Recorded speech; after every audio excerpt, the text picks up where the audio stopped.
pengetahuan yang cermat dalam mengelola keuangan. Kamu mungkin sering mendengar di channel kami bahwa penting untuk mendengarkan orang-orang sukses meningkatkan diri melalui pembelajaran dan belajar dari kesalahan sendiri, kan? Tapi bagaimana jika aku memberitahumu ada seseorang yang tidak pernah melakukan kesalahan dalam perjalanan investasinya?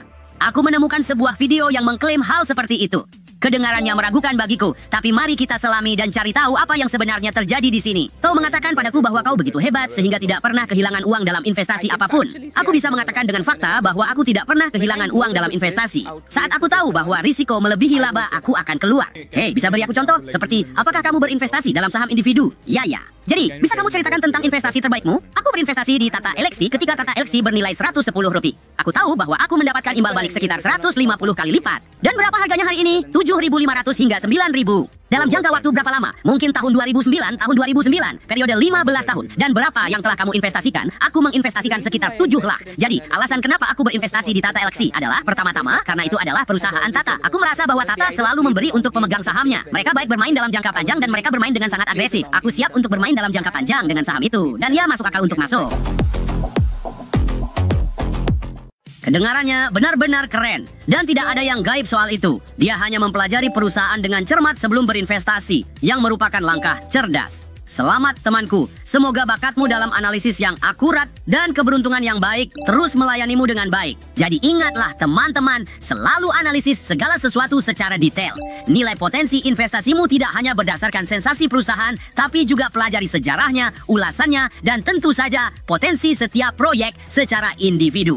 Jangan lewatkan episode baru untuk lebih meningkatkan keterampilanmu di dunia investasi. Senang bisa bersama kalian semua di sini. Sampai jumpa di video berikutnya dan ingat, hamster bersatu. Satu untuk semua dan semua untuk satu.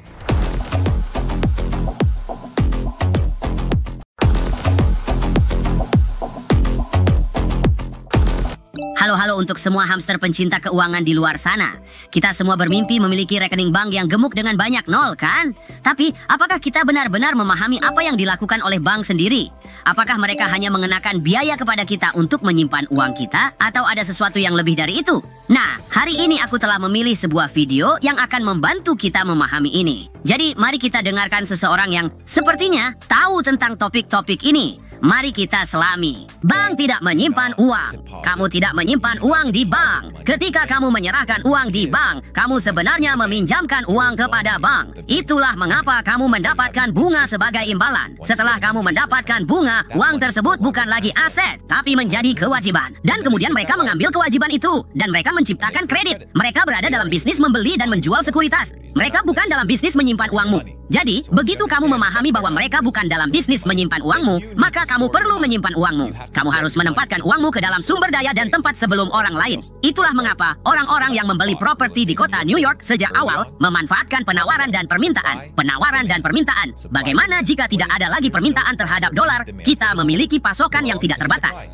Aku selalu tahu bahwa memutuskan untuk membeli liang sendiri adalah langkah yang tepat. Tentu saja ini bukan di New York, tapi tetap saja ternyata kita menghasilkan uang, menyimpannya di bank, dan kemudian bank mendapatkan keuntungan dari uang kita. Jadi bahan pemikiran. Ya, di sisi lain kita mendapat sedikit bunga darinya. Dan fakta bahwa uang berada di bawah tanggung jawab bank memberikan sedikit ketenangan pikiran. Bagaimana menurut kalian teman-teman? Apakah layak untuk menaruh deposito di bank atau haruskah kita investasikan uangnya sendiri? Bagikan pendapatmu di komentar. Sekarang aku akan pergi berburu lebih banyak video keren untuk kalian, jadi jangan sampai ketinggalan. Sampai jumpa di episode berikutnya dan ingat, hamster adalah kekuatan. Satu untuk semua dan semua untuk satu. Sampai jumpa.